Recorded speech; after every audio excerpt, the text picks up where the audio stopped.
So hello dear student, কেমন আছো? I hope প্রত্যেকে শুধু ভালো না, ভীষণ ভালো আছো।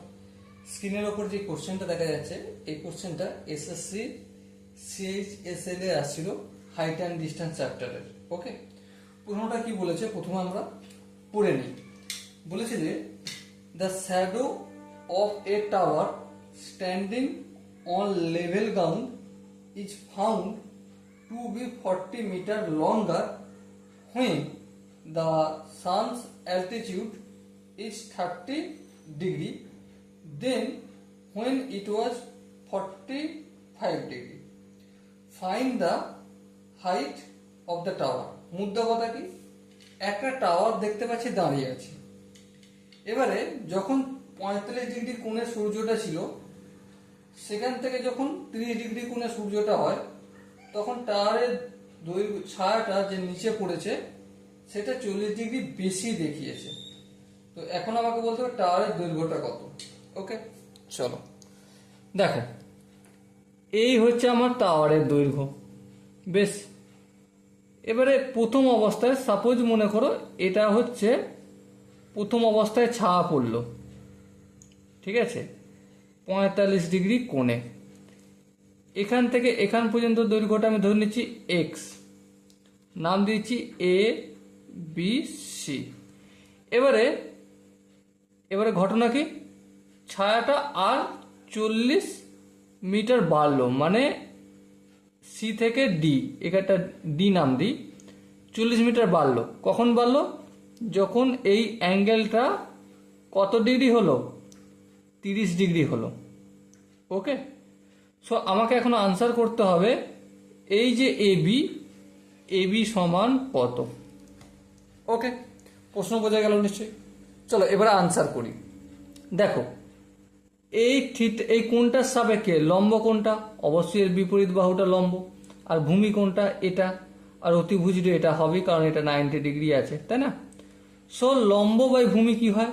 লম্ব মানে এবি বাই ভূমি মানে বিসি মানে এক্স ইকুয়াল টু কি, লম্ব ভূমি কি হয়? Tan theta. তাহলে এই ট্যান 45 ডিগ্রি, তাহলে a b by x equal to tan 45 ডিগ্রির ভ্যালু কত? অবশ্যই 1। তাহলে এ বি ইকুয়াল টু কি হলো? এক্স এর সঙ্গে 1 গুণ করলে এক্স, তাহলে এ বির ভ্যালু কত পেলাম? আমি এক্স পেলাম। সো আমাকে কি করতে হবে?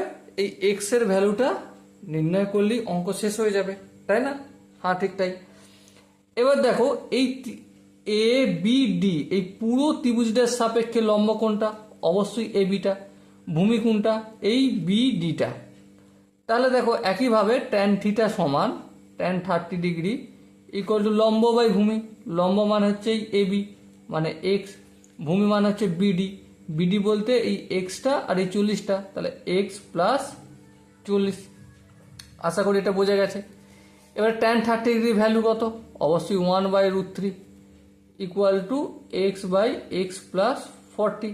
কোনাকুনি যদি গুণ করি, এই 1-এর সঙ্গে এক্স প্লাস 40 গুণ হলে অবশ্যই ওটাই হয়ে যাবে, এক্স প্লাস 40 হবে। আর √3 সঙ্গে এক্স যদি গুণ করি তাহলে √3 ইন্টু এক্স হবে। এবারে এই এক্সটা সমানের অপোজিট দিকে যদি নিয়ে যায় কি হবে? 40টা থাকলো, তাহলে √3 ইন্টু এক্স মাইনাস এক্স হলো। হ্যাঁ, ঠিক আছে। আর একটু যদি ক্যালকুলেশন করি, দুটো জায়গা থেকে এক্স কমন যাবে, কি পড়ে থাকবে? √3 মাইনাস 1। এক্স এর সঙ্গে √3 মাইনাস 1 কিসের সম্পর্ক? গুণের সম্পর্ক। অপোজিট দিকে নিয়ে আসলে কি হয়ে যাবে? ভাগ। তাহলে 40/√3 মাইনাস 1, আর এই দিকটায় যেমন এক্স পড়েছে থাকলো। এবারে এই √3 মাইনাস 1টাকে নিউট্রালাইজ করার জন্য, মানে নিচে স্কোয়ারটা ওঠানোর জন্য আমি এখানে কি করছি? √3 প্লাস 1 করছি। নিচে করলে তো হবে না, উপরেও করতে হবে। চলো করে দিই √3 প্লাস 1। এবার যদি ধ্যান দিয়ে দেখি তাহলে উপরে থাকবে 40 ইন্টু √3 প্লাস 1, আর এখানটা দেখো তো √3 মাইনাস 1 ইন্টু √3 প্লাস 1 মানে এ মাইনাস বি ইন্টু এ প্লাস বি, এ স্কোয়ার মাইনাস বি স্কোয়ার সূত্র পড়ছে। তাহলে এ স্কোয়ার মানে কি? √3 তার হোল স্কোয়ার মানে 3 হবে, মাইনাস বি স্কোয়ার মানে মাইনাস 1 ইকুয়াল টু এক্স। এবার ধ্যান দিয়ে দেখো, 40 ইন্টু √3 প্লাস 1 থাকলো, 3 থেকে 1 বিয়োগ করলে 2 হয়। ওকে, 2 1-কে 2, 20 দুগুণে 40। সো আলটিমেট কি এসে আনসার দাঁড়ালো? 20 ইন্টু √3 প্লাস 1, এটাই হবে answer. Okay, so dear student, I hope তোমরা প্রতিটা কনসেপ্ট বুঝতে পেরেছো। যদি কোনো কনসেপ্ট বুঝতে অসুবিধা থাকে, ডাউট থাকে বা কনফিউশন থাকে, তার জন্য তো কমেন্ট বক্স খোলা রইলো। ওকে, সো দেখা হচ্ছে পরবর্তী সেশনে, ততক্ষণ পর্যন্ত ভালো থেকো, সুস্থ থেকো এবং জয় হিন্দ।